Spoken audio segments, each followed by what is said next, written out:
Número 15. Dentro de uma vila no Irã. O Estreito de Hormuz. A apenas alguns quilômetros de uma das artérias econômicas mais poderosas da Terra, existe um mundo que parece ter ficado congelado no tempo. Uma vila tranquila e isolada na ilha de Hormuz, situada ao lado do lendário Estreito de Hormuz. Aqui é onde dois mundos completamente diferentes existem lado a lado, mas nunca se encontram de verdade. No horizonte, gigantescos petroleiros se movem lentamente e em silêncio, como cidades flutuantes. Essas embarcações transportam uma parte enorme do fornecimento mundial de petróleo, conectando o Oriente Médio rico em energia ao restante do planeta. Todos os dias, bilhões de dólares passam por essa estreita faixa de água. Mas aqui na ilha, nenhuma dessa riqueza é visível. A vila é pequena, silenciosa e rústica. Não há edifícios de vidro, nem infraestrutura de luxo, nem sinais da economia global que depende deste lugar. Em vez disso, há caminhos estreitos de areia, casas modestas, uma paisagem pintada em tons profundos de vermelho, laranja e marrom, cores que fazem a ilha de Hormuz parecer quase outro planeta. O próprio solo é único. Rico em ferro e minerais, o solo vermelho da ilha é mais do que apenas terra, faz parte da vida diária. Os moradores utilizam na arte, na decoração e até na culinária tradicional. É algo que você não verá em nenhum outro lugar do mundo, uma conexão rara entre natureza e cultura. Mas a vida aqui não é definida pela beleza, é definida pela sobrevivência. O clima é severo. Um calor brutal domina a maior parte do ano, com temperaturas que podem ser sufocantes. A sombra é limitada, a água doce é escassa. Não há rios naturais, nem chuvas confiáveis, e o mar ao redor, parte do Golfo Pérsico, é salgado demais para beber. A água se torna mais valiosa do que qualquer outra coisa. As famílias armazenam cuidadosamente cada gota. Grandes recipientes ficam fora das casas, coletando e preservando a água trazida do continente. Às vezes, a escassez dura dias. E quando isso acontece, a vida diária se torna ainda mais difícil. Mesmo assim, as pessoas resistem. No início da manhã, antes que o sol se torne insuportável, os pescadores preparam seus barcos. Não são embarcações modernas, são pequenos barcos de madeira, simples e muitas vezes desgastados por anos de uso. Com equipamentos mínimos, eles seguem para as mesmas águas onde enormes petroleiros dominam o mar. O contraste é impressionante. De um lado, navio de carga de bilhões de dólares navegando rotas globais. Do outro, pescadores locais confiando no instinto, na experiência e na esperança. Eles lançam suas redes em águas incertas. Alguns dias trazem boa pesca, peixes, camarões ou caranguejos que podem ser vendidos ou consumidos. Outros dias não trazem nada. Não existe rede de segurança aqui. Nenhuma garantia. A sobrevivência depende inteiramente do que o mar decide oferecer. E ainda assim, eles retornam no dia seguinte. Na vila, a vida segue em um ritmo mais lento. Crianças brincam descalças na areia, crescendo cercadas tanto por dificuldades quanto por beleza. Elas veem os navios passando ao longe, mas esses navios pertencem a outro mundo, um mundo do qual elas não fazem parte. As oportunidades de educação são limitadas e muitos jovens acabam deixando a ilha em busca de uma vida melhor no continente. Mas alguns ficam, porque este é o lar. A comunidade aqui é tudo. As pessoas dependem umas das outras, compartilham recursos e mantêm laços sociais fortes. A hospitalidade está profundamente enraizada na cultura. Visitantes são recebidos com calor, muitas vezes oferecendo chá, comida e conversa, mesmo quando os recursos são limitados. As tradições permanecem vivas. A música local, as roupas e os costumes refletem uma mistura de influências persas e do Golfo. A vida pode ser simples, mas carrega uma identidade e um orgulho que sobreviveram por gerações. Mas por trás dessa superfície tranquila, existe uma tensão invisível. O Estreito de Hormuz não é apenas importante, é crucial para o mundo inteiro. É uma das rotas marítimas mais sensíveis estrategicamente do planeta. A presença militar é constante. A vigilância é alta. As potências globais observam esta região de perto, sabendo que até a menor interrupção pode afetar economias em todo o mundo. E ainda assim, esse barulho não chega à vila da forma que se imagina. Não há manchetes aqui. Não há atualizações constantes. Nenhum senso de urgência. Apenas a vida diária, continuando como sempre foi. Mas a verdade é impossível de ignorar. Se essa passagem estreita fosse bloqueada ou interrompida, as consequências se espalhariam pelo mundo. Os preços do petróleo disparariam. Os mercados reagiriam imediatamente. Nações sentiriam a pressão. E tudo isso se conecta a este lugar. Esta ilha silenciosa. Esta pequena vila. Essas pessoas comuns. Vivendo no centro de algo extraordinariamente poderoso, mas permanecendo quase invisíveis para o resto do mundo. Esta é a verdadeira história da Ilha de Hormuz. Não apenas um local estratégico, não apenas uma rota comercial global, mas uma história humana que se desenrola todos os dias na sombra de uma das vias marítimas mais importantes da Terra. Número 10. O coração pulsante, a rota que sustenta a economia global. No profundo sul do Irã, onde o deserto encontra o mar, existe um dos lugares mais poderosos e ao mesmo tempo mais ignorados da Terra, o Estreito de Hormuz. À primeira vista, parece apenas mais uma estreita faixa de água. Mas, na realidade, essa pequena passagem é o coração do mundo moderno. Todos os dias, enormes petroleiros atravessam lentamente esse corredor estreito, carregando energia que alimenta nações inteiras. Isto não é apenas uma rota de transporte, é a principal artéria do comércio global. Cerca de 1/5 do fornecimento mundial de petróleo passa por essa única passagem, tornando-a um dos pontos de estrangulamento mais críticos do planeta. A geografia torna tudo ainda mais intenso. Em seu ponto mais estreito, o estreito tem apenas algumas dezenas de quilômetros de largura e as rotas de navegação usadas pelos gigantescos navios são extremamente apertadas. As embarcações precisam seguir rotas cuidadosamente controladas, como veículos em uma estrada estreita no meio do mar. Não há espaço para erros, nem alternativas fáceis. O que torna este lugar ainda mais poderoso é sua posição. O Golfo Pérsico, uma das regiões energéticas mais ricas do mundo, só se conecta ao Oceano Aberto através desta única passagem. Países como a Arábia Saudita, Iraque, Kuwait, Catar e Irã dependem fortemente desta rota para exportar petróleo e gás para o restante do mundo. E aqui a realidade se torna intensa. Se essa rota for interrompida, mesmo por pouco tempo, o impacto é sentido em todo o planeta. Os preços do petróleo sobem, os custos de transporte aumentam e os produtos do dia a dia ficam mais caros. Do combustível nos carros aos alimentos nos supermercados, tudo está conectado a essa estreita faixa de água. As tensões globais recentes mostraram o quão frágil esse sistema realmente é.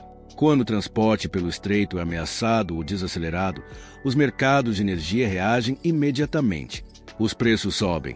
Companhias aéreas enfrentam custos de combustível mais altos e economias inteiras começam a sentir pressão. É por isso que muitos especialistas chamam o Estreito de Hormuz de linha vital da economia global. Mas há outra camada nessa história. Para o Irã, esta via marítima é mais do que geografia, é influência. Localizado na borda norte do estreito, o Irã ocupa uma posição estratégica que lhe dá a capacidade de impactar uma das rotas comerciais mais importantes do mundo. Isso cria uma tensão constante entre potências globais, transformando essa estreita passagem marítima em uma zona geopolítica de alto risco. Navios de guerra patrulham essas águas. A vigilância é constante. Cada movimento é observado, porque todos entendem uma verdade simples. Se o coração parar aqui, o mundo inteiro sente. Existem alternativas, como oleodutos e rotas marítimas mais longas, mas nenhuma delas consegue substituir totalmente o enorme volume que passa por este estreito todos os dias. É isso que o torna tão único e tão perigoso. No fim, isto não é apenas um local no mapa, é um ponto de pressão do mundo moderno, um lugar onde geografia, poder e economia se encontram e onde o destino da economia global pode depender de uma faixa de água tão estreita, mas tão poderosa. Número 5. Por trás da máscara, mulheres, a burca, a hena e o conselho secreto. Nas ruas silenciosas do Irã, a vida se desenrola em camadas que os estrangeiros raramente compreendem. Na superfície, tudo parece controlado, disciplinado e estruturado. Mas por trás dessa ordem visível, existe outro mundo. Um mundo de tradição, identidade, expressão silenciosa e escolhas profundamente pessoais feitas por mulheres todos os dias. No Irã, as mulheres não são definidas por uma única imagem. Elas existem em muitas formas: profissionais urbanas, filhas rurais, estudantes, mães, artistas e trabalhadoras. Sua aparência pode parecer semelhante à primeira vista, mas o significado por trás dela é muito mais complexo do que se vê. O chador preto, frequentemente visto fluindo pelas ruas e mercados, é um dos símbolos mais reconhecidos. Para muitas mulheres, representa modéstia e identidade cultural. Para outras, é parte de uma tradição passada por gerações. Não é apenas roupa, é uma declaração moldada pela família, pela fé e pelo ambiente. Mas mesmo dentro dessa única vestimenta, há variação. Algumas o usam bem ajustado, outras de forma mais solta, revelando traços de estilo pessoal. E há também o hijab, um lenço que carrega inúmeros significados dependendo de quem o usa. Em algumas cidades, ele é usado de forma rigorosa. Em outras, é estilizado de maneira mais livre, com fios de cabelo propositalmente visíveis, refletindo personalidade dentro de limites. Esse equilíbrio sutil entre tradição e individualidade é algo único na sociedade iraniana. Mas além da roupa, há algo mais expressivo, algo mais suave, profundamente cultural. A hena. Em muitas casas iranianas, a hena não é apenas decoração. É emoção, é celebração.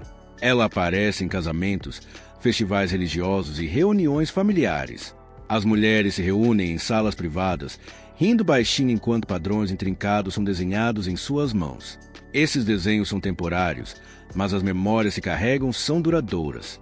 A hena se torna uma linguagem de alegria, identidade e irmandade faladas sem palavras. Mas por trás dessas tradições visíveis, existe outra camada da vida menos compreendida. Redes sociais femininas. Frequentemente chamadas informalmente de círculos ou encontros comunitários, esses espaços são onde as conversas reais acontecem. Não em praças públicas, nem em ruas movimentadas, mas atrás de portas fechadas, em salas de estar cheias de chá, histórias e confiança. Aqui, as mulheres falam livremente sobre família, educação, trabalho, casamento, sonhos e, às vezes, frustrações que nunca são ditas fora dali. Esses encontros funcionam como um conselho invisível, não político no sentido formal, mas socialmente poderoso na formação das decisões do cotidiano. É aqui que sabedoria é compartilhada entre gerações. Conselhos são passados silenciosamente, não como regras, mas como experiência. É aqui que muitas mulheres encontram orientação que molda seus caminhos na vida. Mas o que torna esse mundo oculto tão fascinante é o contraste. Do lado de fora, a sociedade parece estruturada e disciplinada. Por dentro, há calor, risos, criatividade e liberdade emocional. Dois mundos existem ao mesmo tempo, coexistindo sem conflito em muitos momentos do cotidiano. Até mesmo a roupa se torna parte desse diálogo silencioso. Um lenço levemente ajustado, um padrão de hena no pulso, uma cor cuidadosamente escolhida sob vestimentas tradicionais. Cada detalhe se torna uma forma de expressão dentro dos limites culturais. As mulheres iranianas navegam por essas camadas com notável adaptação. Elas equilibram tradição com vida moderna, expectativa com individualidade, silêncio com expressão.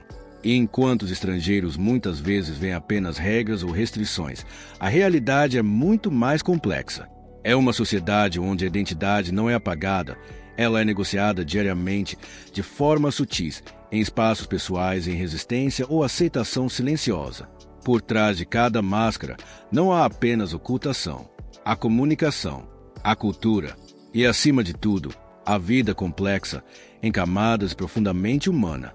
Número 3. Tradição culinária rica em minerais. A identidade culinária do Irã está profundamente ligada à sua geografia, clima e séculos de conhecimento agrícola. Um dos aspectos mais fascinantes da cultura alimentar iraniana é como muitos pratos tradicionais são naturalmente ricos em minerais, sem processamento moderno ou enriquecimento artificial.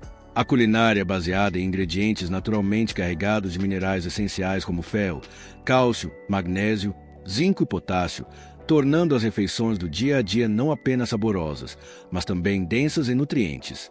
Na culinária rural e tradicional iraniana, os alimentos geralmente são baseados no que a terra produz sazonalmente.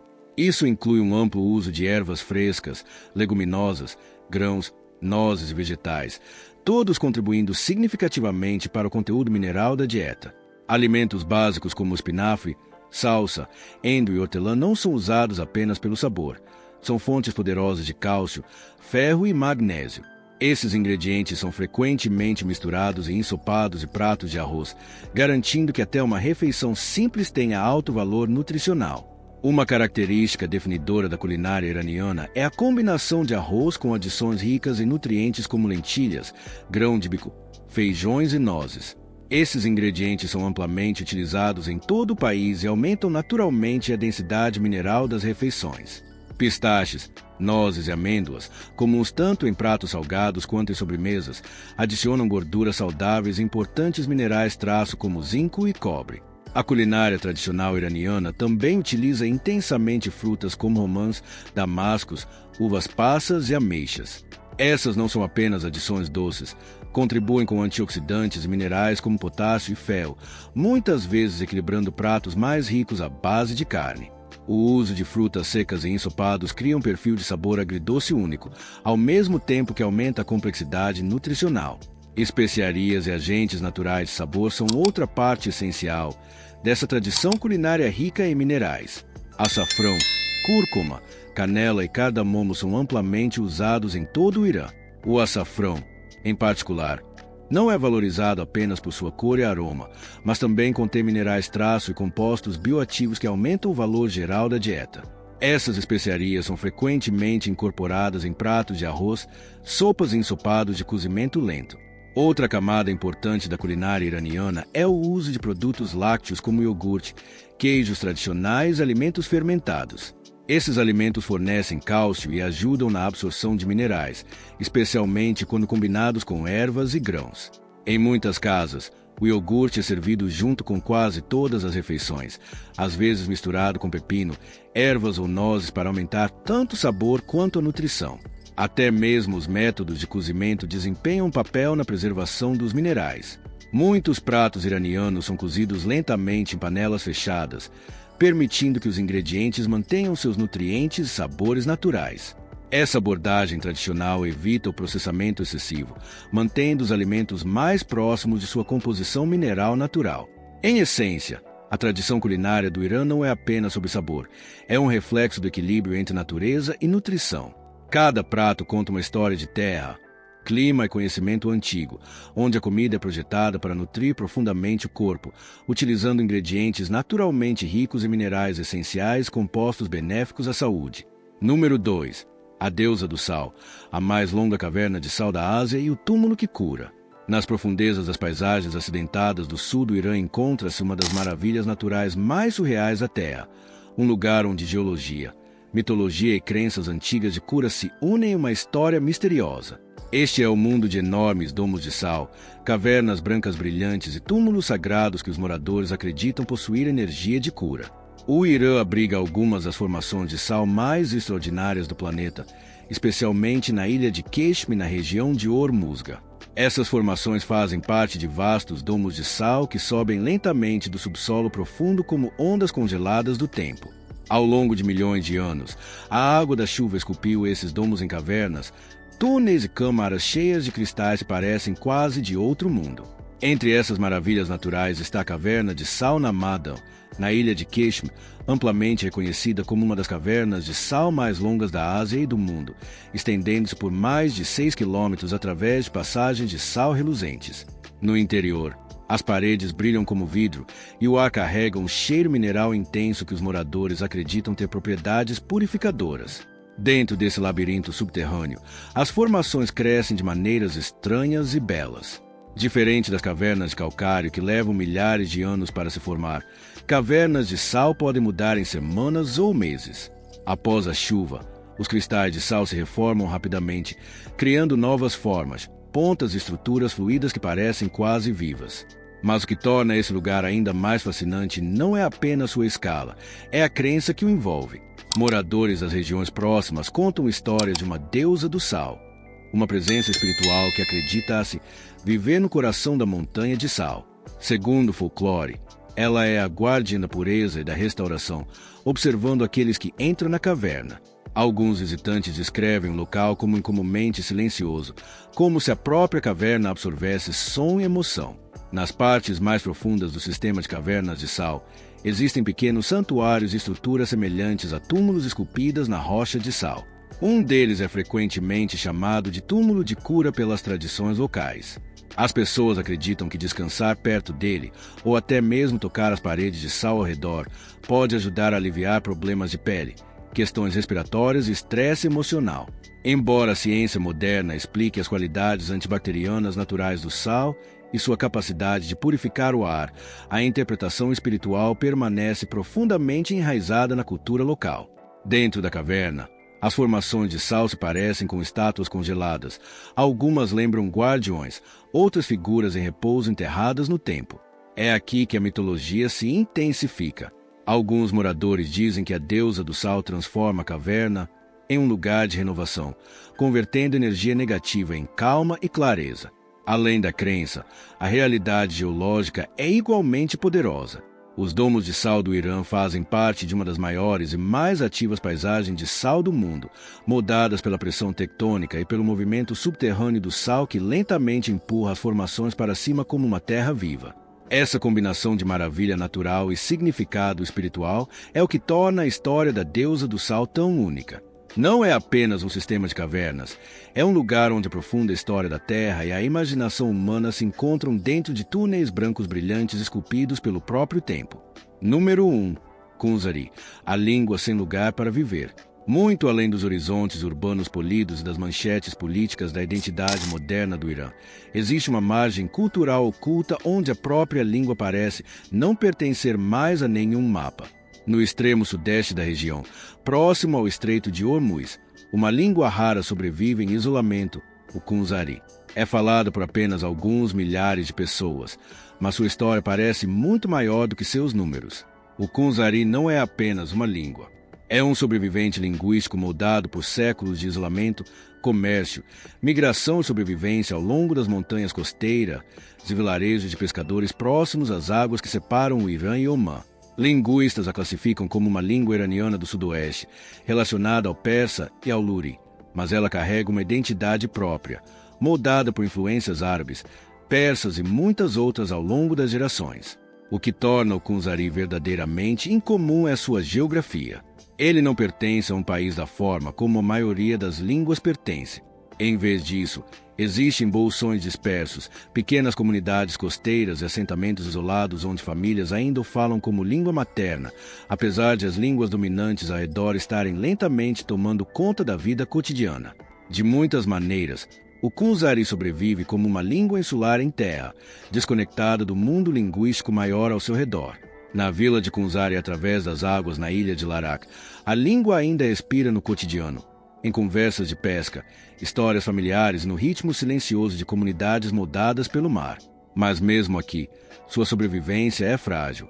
As gerações mais jovens frequentemente crescem aprendendo línguas regionais mais dominantes, enquanto Kunzari se torna algo ouvido principalmente dos mais velhos, uma voz em desaparecimento do passado. O ambiente onde o Kunzari sobrevive é tão dramático quanto a própria língua. A costa aqui não é suave nem previsível. É uma paisagem severa de montanhas que mergulham em águas azul escuras, enseadas escondidas, vilarejos isolados do acesso fácil por estradas. Por séculos, esse isolamento protegeu a língua, mas os tempos modernos também a empurrou para um desaparecimento gradual. E é nesse isolamento que a imaginação local e o folclore preenchem as lacunas deixadas pela geografia. Entre pescadores e comunidades montanhosas, ainda sobrevivem histórias sobre forças invisíveis nos vales e nas águas, relatos que falam de espíritos, gênios e lugares que devem ser evitados após o pôr do sol. Essas histórias não são registradas como mitologia oficial, mas transmitidas oralmente, misturando medo, respeito e mistério natural. Uma das ideias mais inquietantes associadas a esses vales remotos é a crença de que certas áreas se tornam propriedade dos gênios após o anoitecer. Nas tradições locais, esses não são lugares para viagens comuns. São zonas onde o som muda, onde o silêncio parece mais pesado do que deveria, e onde até pescadores experientes evitam passar durante a noite.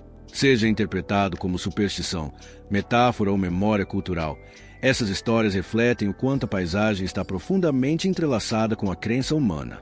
O que torna o mundo do Kunzari ainda mais fascinante é como língua e ambiente se fundem. As palavras carregam o peso das viagens marítimas, do isolamento, das tempestades e da sobrevivência. Não há separação entre fala e geografia. A própria língua parece moldada por penhascos, marés e distância. Hoje, o Kunzari está em uma encruzilhada delicada. Existe entre preservação e desaparecimento, entre tradição oral e influência moderna. E nessa tensão, torna-se mais do que apenas uma língua. Torna-se um arquivo vivo de um lugar que a maioria dos mapas mal reconhece. Uma língua sem um lar político forte.